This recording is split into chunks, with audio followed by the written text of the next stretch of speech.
Arcane Archer build for Skyrim, and I just wanted to showcase the build here and what it's capable of. So let's see. First, let's go into skills here. So I'm playing a Briton for the magic resistance. I'm playing on legendary difficulty, and I usually run a no deaths playthrough. So a good defense is really nice to have with the 25% Briton, magic resistance, perks and alteration, and the Book of Love quest. You can get the max of 85% magic resistance. Also, sorry, I left out Lordstone, which is what I'm on the way to get right now. It's directly ahead of me. So let's see here. So I use basically like a priority system for choosing my perks. Conjuration is the most important because the summoned creatures, it can ignore the difficulty penalties to damage on the higher difficulties. Illusion is the other really good school because you can frenzy enemies to fight each other and get around the difficulty penalties that way. So I have perks to cast up to Frost Atronach and Bound Bow for half. I have Mystic Binding to make my Bound Bow do more damage, and I have Soul Stealer, so my Bound Bow will fill up Soul Gems. You can get a Bound Bow really early at Fort Amal Prison. With the Dragon Skin and Atronach, you are immune to damage for a minute, so you can run in and pretty easily get the Bound Bow. And you can use it as early as level 1 if you end up getting it that early, because you can get the Necromancer Amulet from Blood on the Ice quest in Windhelm, and that and Atronach Stone you can easily cast at level 1. You can easily cast Bound Bow. You can juggle like Novice or Apprentice hoods or higher to cast other level spells too. So, and then I get alteration for magic resistance. Those two schools I pick up first. Sneak just for questing and getting some early ingots and stuff like that from the blacksmith.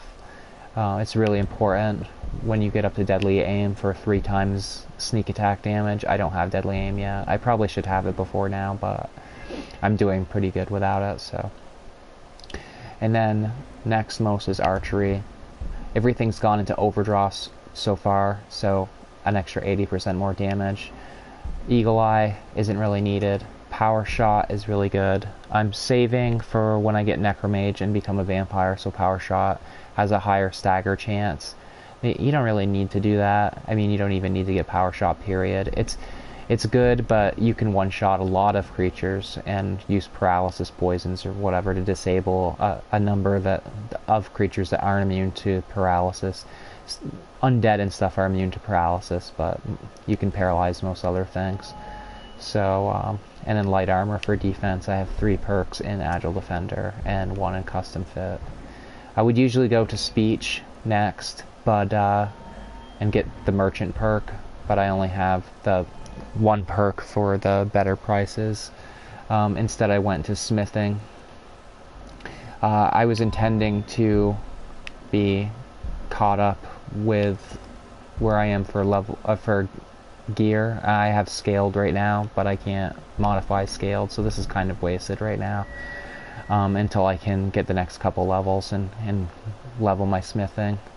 Alchemy is next most important for making paralysis poisons and stuff like that, marksmanship poisons. Elf's Ear and Spider Eggs or Elf's Ear, Canis Root or Elf's Ear. Any combination of those two, actually. It doesn't have to have Elf's Ear. I just always have the most Elf's Ear, so it's always Elf's Ear and something else. And Juniper Berries is another one that all have marksmanship. So I can get plus bow damage from alchemy. Also paralysis, Canis Root, Impstool, Briarheart. What else? Swamp Fungal Pod all have paralysis, so it lasts longer with that.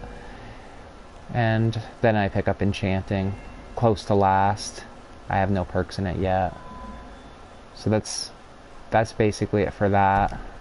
And then gear, I have Blackguard's boots,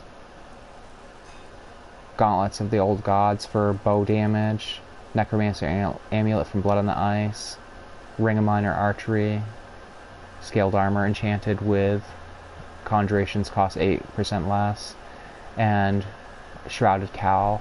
So 2 of the bow damage items, the gauntlets and the shrouded cowl, I got from doing the No One Escapes Sidna Mine quest in Markarth and the Assassin's Guild, the Dark Brotherhood, respectively.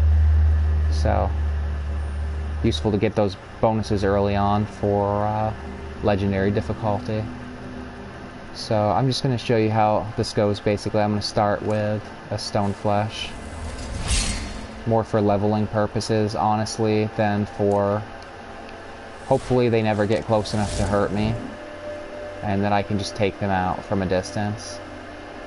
There's some ore I just saw. I will come back to that node later to mine that, but for now, let's kill the guys.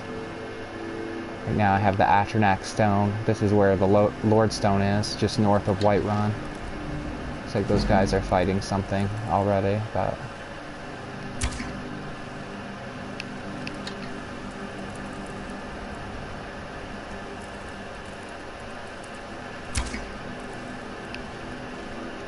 too far away. Still too far away. Well, that was a major fail. That's better.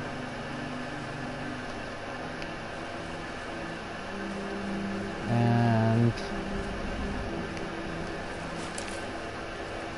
dead. And dead.